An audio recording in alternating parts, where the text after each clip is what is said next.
आपका वेलकम है, स्वागत है आपका हमारे यूट्यूब चैनल पर। और आज गुफ्तगू इस बात पे की जाएगी, जैसा कि मेरे वीडियो में अक्सर के आपने पाया है कि मैं मुस्लिम सियासत को लेकर के मुखरता से खुल करके बोलता हूँ और आपने हमारा समर्थन भी किया, जिसके बदौलत आज हम यहाँ तक हैं। और अगर आप चाहते हैं कि मुस्लिम सियासत हिंदुस्तान में वजूद में आए तो ज़्यादा से ज़्यादा इस मेरे यूट्यूब चैनल को सब्सक्राइब कीजिएगा और शेयर कीजिएगा। और अभी मैं बात करने वाला हूँ क्योंकि देश में लोकतंत्र का महापर्व चल रहा है। देश में लोकतंत्र बचाने की एक मुहिम चल रही है। कुछ लोग कह रहे हैं कि देश में लोकतंत्र खतरे में है, कुछ लोग कह रहे हैं कि लोकतंत्र को हम बचाएंगे, कुछ लोग कह रहे हैं कि लोकतंत्र जो है वो खत्म कर दिया जाएगा। इसी लोकतंत्र की कड़ी में देश में 7 चरणों में चुनाव थे।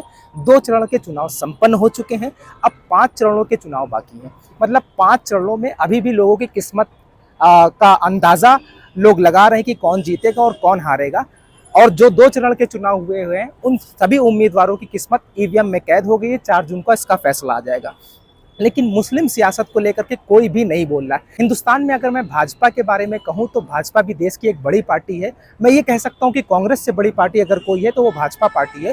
भाजपा पार्टी इस वक्त हिंदू और मुसलमान की राजनीति जिस तरीके से वो करती थी उस तरीके से कर रही है। हमें उससे कोई ग्रेज भी नहीं, क्योंकि उसने अगर शुरू से अगर उसकी आइडियोलॉजी थी, भाजपा की एक आइडियोलॉजी थी। भाजपा की आइडियोलॉजी ये नहीं थी कि सबका साथ, सबका विकास और सबका विश्वास। अगर सबका साथ, सबका विकास और सबके विश्वास की बात होती तो शायद आज मुसलमान जो है देश में असुरक्षित महसूस नहीं कर रहा होता।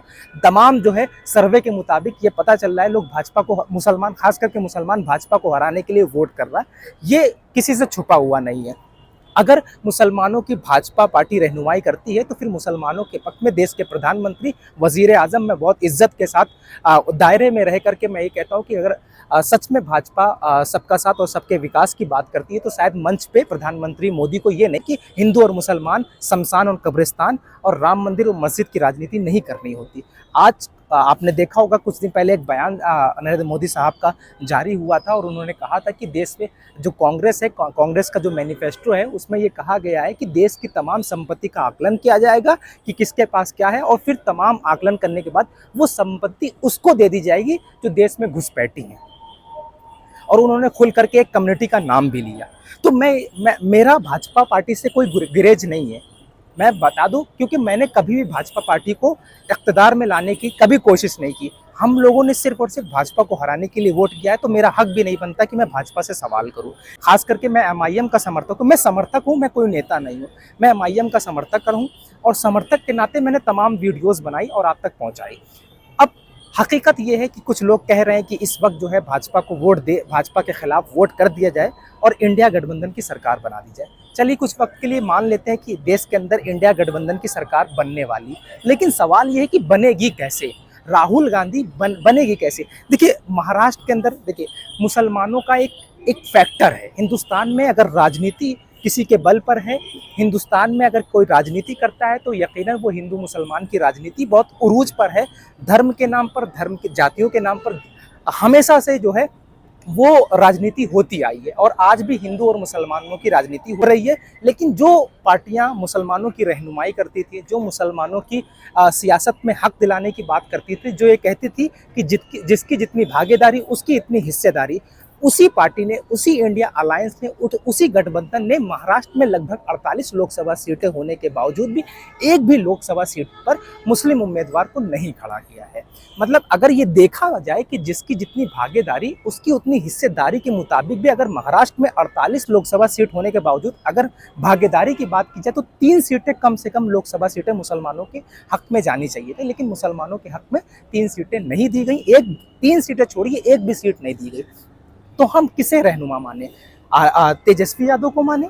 तेजस्वी यादव, मैं अब आपको बता दूं कि जिसके एक भी पार्लियामेंट के अंदर कोई भी नुमाइंदे नहीं है, पूरे देश के अंदर कोई भी सांसद आरजेडी के नहीं है, उस पार्टी को बिहार के अंदर वो चुनाव लड़ रही है और अपनी मजबूती के साथ ये बता रही कि हम जो है वो पार्लियामेंट में पहुंचेंगे। लेकिन जिसके 3 सांसद होने, लगभग 2 सांसद, इम्तियाज जलील और हैदराबाद, एमआईएम के 2 सांसद हैं, इम्तियाज जलील साहब और असद ओवैसी साहब, 2 सांसद पार्लियामेंट में नुमाइंदगी मुसलमानों की करते हैं। मतलब हमारी पार्टी आरजेडी पार्टी से मजबूत थी तभी वो नुमाइंदगी कर रही थी, लेकिन उसको इंडिया अलायंस में ना शामिल किया और जिसके एक भी सांसद नहीं थे उसको अलायंस में शामिल कर करके वो बिहार के अंदर चुनाव लड़ रही है।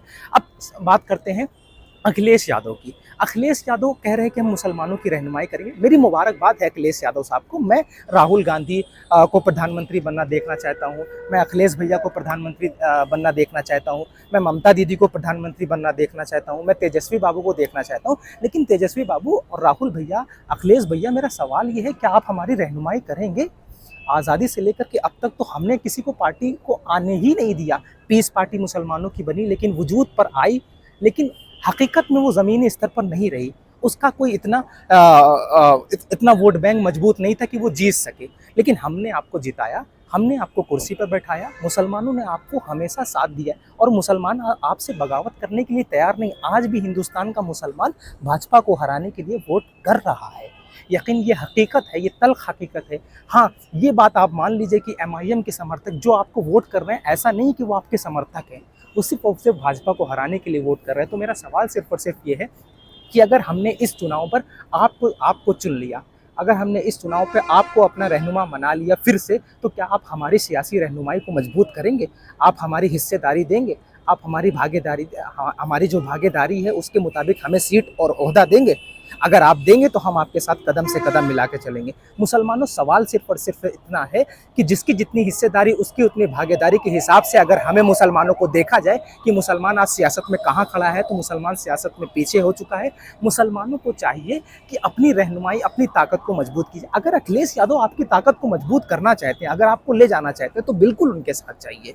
लेकिन इन पार्टियों को हमने देखा है, इन पार्टियों को हमने वोट दिया है और ये वोट दे करके आगे भी बढ़ी हुई है।